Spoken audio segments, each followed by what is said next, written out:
You know, I think we have broken past the barrier in this country where we can no longer deny that people are in trouble. And you guys saw the headline, you guys saw the title, you know why you clicked on this video. People are so broke right now that the IRS just authorized people to take $1,000 emergency withdrawals from their retirement accounts penalty free, okay? Now, why would they do this, guys? You have to just sit there and think about for a second, why would the IRS do something like this? You know, $1,000 isn't that much money.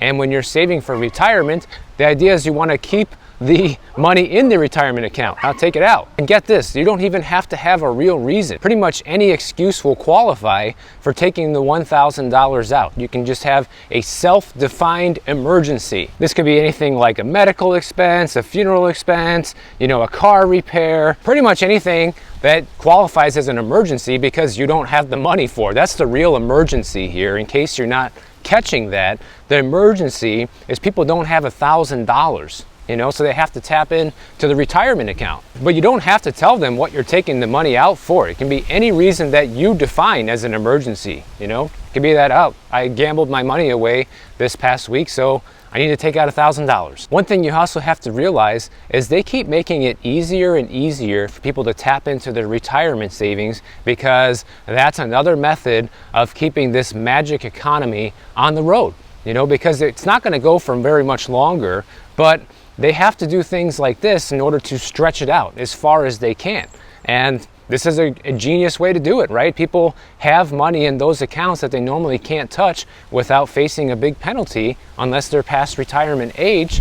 Well, now you can take it penalty free because normally you're going to pay a 10% penalty just for taking the money out, and you're going to have to pay income tax on the money that you do take out when you do a normal hardship withdrawal. Now, you still have to pay income tax on the $1,000 that you take out, but there's no penalty. And the IRS themselves says this is for people who are low to moderate income who cannot spare $1,000 from a checking or savings account. It's faster and cheaper than credit cards, personal loans, or other ways to tap retirement savings. So yet another safety net that they recognize people need. They wouldn't be doing this if they didn't think people needed this money. And this shows you guys that the government is paying attention, okay? They're seeing that real, everyday, average Americans are struggling right now. Otherwise, they wouldn't be implementing things like this. You know, I've already made several videos in the past about how, you know, hardship withdrawals have been on the rise from 401k accounts for the past couple of years already, and now they're just making it easier than ever to take some more money out. And it's funny because they say, well, you know, there was a big stock market boom over the past couple of years, so people have more money in their retirement accounts than they thought they would. And so it makes them more comfortable dipping into those savings. Like, okay, always trying to turn this bad news into some sort of positive, right? Now, there are a couple of caveats to this. Like, you can only do this once a year, so it's not like, you know, once a month when you're low on cash, you can just go in and take this emergency money out. And also, if you have a very low balance, like $1,500, they're not gonna let you take $1,000 out. You'd only be able to take like a $500 out. The other caveat to this is that it's only once a year and you don't have to pay yourself back, but if you don't repay that $1,000 within the first 3 years you take the withdrawal, then you actually won't be able to take another one the following year. So you do have to put the money back at some point if you want to be able to take another one in the future. So this does make it a little bit harder for people to do this. Yeah, you could do it one time and not pay yourself back, but you're also not gonna be able to do it again next year. And I've heard a lot of other people, when I've talked about this here on the channel in the past, say, well, it's better if you just take out a loan from your retirement account and you pay yourself back with interest, so at least you're paying yourself back, right? You're putting the money back and then some, but I think a lot of people would be doing that if that was an option, right? But apparently a lot of people don't have time for that. They need the $1,000 right now. And I stumbled across some other data recently about how indebted Americans are these days, which also shines a light on how big of a problem this really is, okay? Because the average debt an American owes across mortgage loans, home equity lines of credit, auto loans, credit card debt, student loan debt, and any other debt like a personal loan is about $104,215, guys. Now, The mortgage debt is the exception in my opinion. Like, okay, that's a very long-term fixed rate debt for many people, and everybody needs a place to live. Most people can't afford to pay cash for a house. Everybody should get a pass on that one. But the troubling part of this is that even though mortgage debt is the highest percentage of debt for most people, can you guess what the second highest percentage of debt people hold is?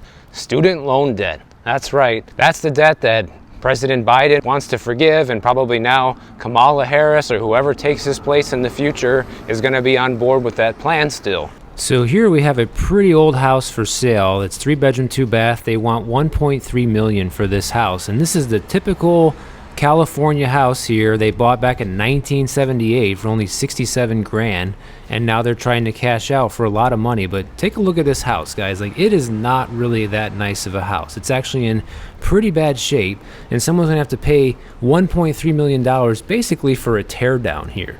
And this person's also been able to enjoy very low property taxes since 1978.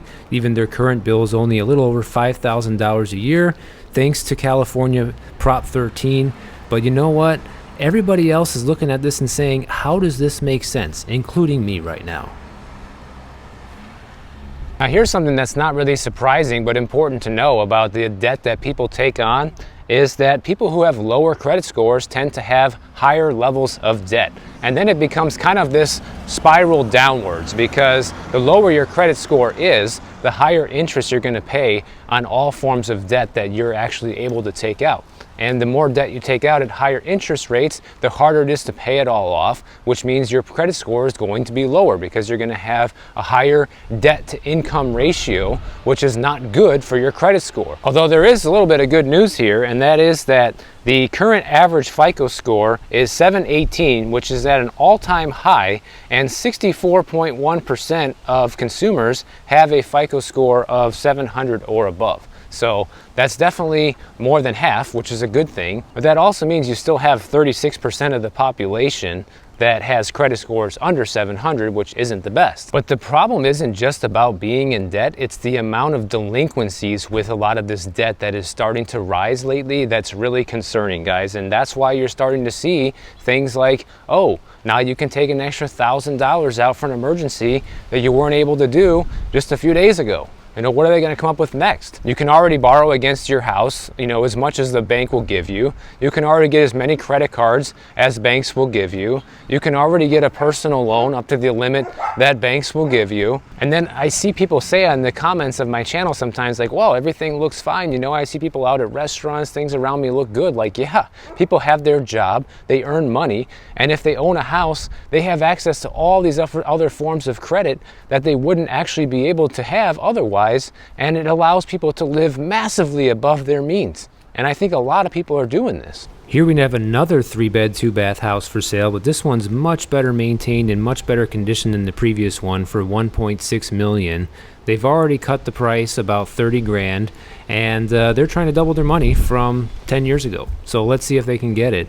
But something really weird is going on with this house with the property tax situation. Their property tax bill went from over $10,000 back in 2014 to today only down to $1,900 a year. So either something wonky's going on with the county here and they made a big mistake, like we're seeing in the news with a lot of county appraisers really messing up property tax bills, or something weird is going on here. And if somebody lives in California, if you've seen this happen before, let us all know what's going on with that. You know, when you take a look at this chart here, this shows you the interest paid on U.S. consumer debt percentage change from a year earlier, okay? And obviously the mortgage debt has spiked up a little bit, but the non-mortgage debt is what you really have to look at. This red line has spiked up tremendously just over the past couple of years, and this is all interest payments. This is all money that gets flushed down the toilet every single time you make a payment. And people are paying out the wazoo for interest right now. According to the Bureau of Economics, the interest payments have jumped 50% for all non-mortgage debt over the past year, just from 1 year ago. Well, in my mind, if everyone was doing well and the economy was as strong as we're being told, a lot of people wouldn't need to borrow this money, because most people aren't going to, you know, go out on a limb to borrow money at high interest rates if they don't really need it, right? Like I said, The mortgage debt is one thing. You know, people are taking out mortgages still nowhere near the amount of people who were doing it before. That's like a calculated risk type of loan that people take out that mortgage thinking they're going to be able to pay it. But all other types of loans right now, why would you take out that loan if you don't need the money? Or if the things are going good? You should be able to pay cash for pretty much everything else in your life if you're living within your means. By the way, I'm walking through Mill Valley today, and it always just blows my mind when I see like how old and small a lot of these houses are, and the prices that people ask for them is just unbelievable, guys. I don't know how people can justify paying the prices for these houses here, but they do it. And here's the other thing to consider, guys. Like, the credit card balances have skyrocketed to pretty much record highs. It's at about $1.2 trillion right now nationwide. And this has all happened at the time when interest rates have also skyrocketed to the highest we've seen in my lifetime. I've shown you guys some real world examples of credit cards that are even charging well over 35% interest right now. And that's for people who don't pay their balance off in full. So anyone who's doing this clearly is not smart with money, or they're struggling financially. So you have to look at that and wonder, why does this keep happening? And I just want to make something clear, guys. Like, I am not a political channel, and I rarely talk anything politics on this channel. But I noticed in one of my previous videos when I critiqued Biden's plan to cap rents at 5% increases per year, you know, there was some criticism, you know, against me saying, oh, you know, you're just saying that because you like Trump and don't like Biden. No. I'm saying that because it's a bad plan. I'm also going to sit here and tell you that even if Trump gets elected, all these problems are not going to go away. Okay, I'll be the first one to admit that. I think a lot of people believe that as soon as Trump gets elected, that all of these problems we have with the economy and people, the amount of debt that people are taking on and carrying right now and these interest payments, that it's all magically going to go away, but it's not. And you can see just how much these interest payments are affecting people that have credit card balances, because take a look at this chart. This shows you how much of the dollar amount your payment goes up by, interest and principal, depending on your interest rate. Okay, if you have a $6,200 balance on your credit card at 15% interest, you know, you're basically paying $140 a month. At 29% interest, which is more the norm today, now you're paying closer to $210, $220 a month. So these payments climb substantially with these higher interest rates. And that's why people are falling behind. That's why the delinquencies are going up. You know, delinquency rates for credit cards alone went above 3% in the first quarter of 2024, which is the highest level we've seen since 2011, which is when we were kind of just crawling out of the ashes of the GFC. And that's supposed to be a good thing? According to the New York Fed, about a third of balances for borrowers with nearly or completely maxed out credit cards went into delinquency, guys. And the more people are maxed out on their cards, as you can see by this chart here, then the more likely they are to go delinquent. Not really a big surprise either. You know, it's not hard to tell who is doing the right thing financially and who isn't. Now, one interesting data point from this study shows that the percentage of people who have delinquent bills are higher with renters than with homeowners, which definitely feeds into the narrative that homeowners are wealthier than renters, okay? But really what it means isn't that they're wealthier, it just means they have another huge source of income, which is their house, okay? So it might look like they're wealthier on paper, but what it really means is they're just able to pull more money out of the house anytime they need to in order to pay bills. I'm not saying that everyone that owns a house does that, guys. A lot of people that own homes are financially responsible. You know, I don't do this. I'm sure a lot of people who watch my channel don't do this either and borrow against their home to pay for bills. But the ones who are struggling right now or who have been irresponsible financially are doing it. Student loan delinquencies are really high right now. You know, about 40% of the people that were supposed to make their first payment never did. That's going to come back to bite them pretty soon, especially if Trump gets elected, I'm sure. Another loan delinquency besides credit cards that's just as bad, if not even worse right now, is auto loans, okay? Auto loan delinquencies are also at their highest level since 2011. Crawling out of the GFC. I mean, when you look at this chart going back to 2006, guys, 2006, 2007 was the only time it was actually worse than it is now. You know, it was actually on the rise between 2011 and 2020, and then bam, you can see everybody got that stimulus money in 2020 and it went back down, but it only took a few years for it to rise back up to the level it was at before. And it's probably going to continue to go up unless there's more injection of stimulus and more free money is given out. And a lot of it just comes down to financial education, realistically, because there was another study done recently that was funded by the OpenAI CEO, Sam Altman, right here in San Francisco, okay, where they did a 3-year study. And they looked at what happened when they gave people $1,000 a month cash payments, so testing out another version of universal basic income. And what they found out is people who are higher income versus low income spent the money very differently. Now, they define low income households that receive this money as people who are earning $31,200 for a family of 4 a year or less. And what they found is their average monthly spending increased by $294 on average, and mostly on necessities like food, non-alcoholic beverages, transportation, and rent. I'm also not advocating for universal basic income. I'm just reporting the facts here of what this study found out. There's an old saying, guys, don't shoot the messenger. I talk about things that people don't want to hear about or they don't like to hear. Doesn't mean I'm in favor of it or whatever. It just means I'm telling you what's happening. That's it. Now, they define middle class income who received this money as anyone making between $31,200 and $62,400 for a family of 4.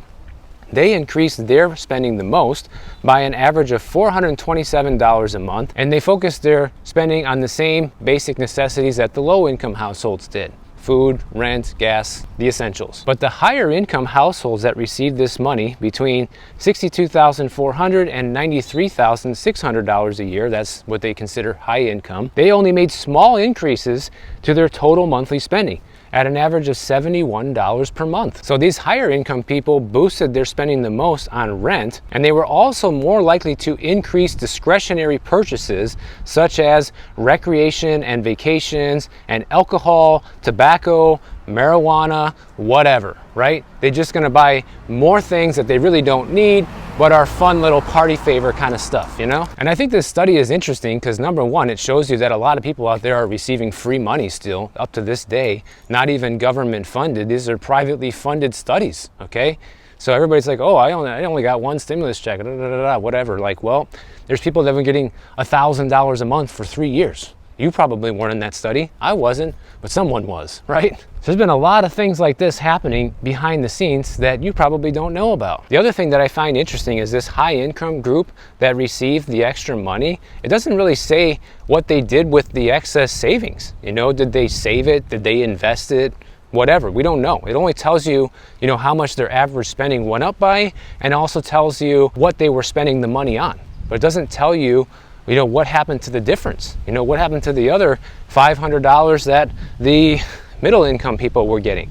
What happened to the other, $900 that the high income people were getting? Here's the other thing, guys. They keep coming out with these studies so that way they can get you in the future to vote for stuff like this, and they can get universal basic income approved on some level, maybe nationwide or state by state, because they talk about this and it sounds like it has nothing but positive results. And the biggest concern is that if you give people free money that they're not going to work anymore. But these studies apparently show that that's not the case. I think that what this also shows you is that you don't have to be rich to be happy, guys, because the people who are on the higher level of income that receive this free money, clearly they didn't need it, because their monthly spending really didn't increase except for on things that they really didn't need, right? It wasn't on essentials. And it shows you that once you reach like this certain income level, then you can be very satisfied with what you got going on. Like, you don't have to be,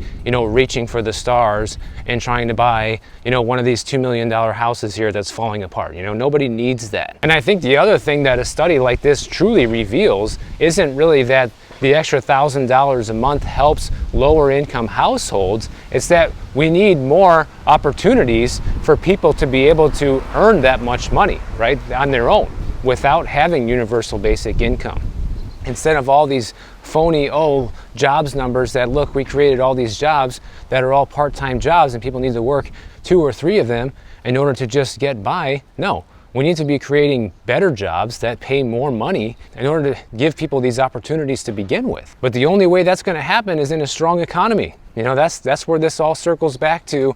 What is the state of the economy, right? The government's letting people take $1,000 emergency withdrawals. The delinquencies are spiking on all these different debts we just talked about. A lot of people are still getting, you know, pilot program, universal basic incomes. We don't even know how many people are getting stuff like this right now. There's a lot of things happening beneath the surface that artificially boost things up to look better than they really are, number one. But also, if they stop doing all of these things, it would reveal in a heartbeat how bad things really are, because all this money would be taken away from people. No one would be able to spend any extra money, and that's it. The whole thing would go kaput. And if this video reveals anything, to me, it reveals truly how fragile the financial system that we run on today is. You know, when people need to take out $1,000 from their retirement account because they don't have it, shows you that people are really hurting, guys, and they wouldn't be allowing this to happen if they didn't think that people needed it. So if you enjoyed this video, make sure you subscribe to the channel. And if you don't want to wait for my next video to come out, check out this one on the screen right over here, and I'll see you in the next one.